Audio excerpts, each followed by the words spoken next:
బీసీలకు సంబంధించిన ఎలాంటి కార్యక్రమం చేయాలన్నా ఈరోజు హైదరాబాదులో ప్రైవేటు హోటల్స్లోనో మరో ప్రాంతంలోనో మరొకరు దయతలిస్తేనో అక్కడ నిర్వహించుకోవాల్సిన దుస్థితి ఉంది. కాబట్టి అలాంటి దుస్థితి ఈరోజు ఆంధ్రప్రదేశ్ రాష్ట్ర రాజధానిలో మనకు రాకూడదు, మన పిల్లలకు రాకూడదు.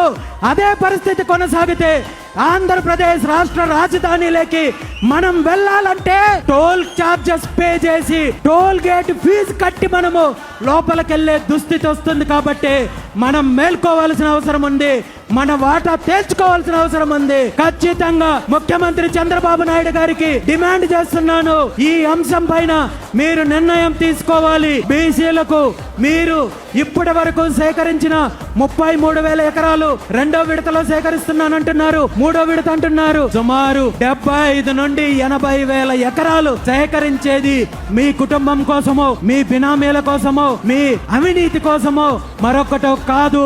ఈ రాష్ట్ర ప్రజలకు సంబంధించింది. రాజధాని అంటే మీకో మీ సామాజిక వర్గానికో సంబంధించిన అంశం కాదు అనే విషయాన్ని ముఖ్యమంత్రి చంద్రబాబు నాయుడు గారు గుర్తించాలి. బీసీల యొక్క వాటా తేల్చాలి, బీసీలకు 1000 ఎకరాలు కనీసం కేటాయింపు చేయాలి అని చెప్పి సందర్భంగా డిమాండ్ చేస్తున్నాను.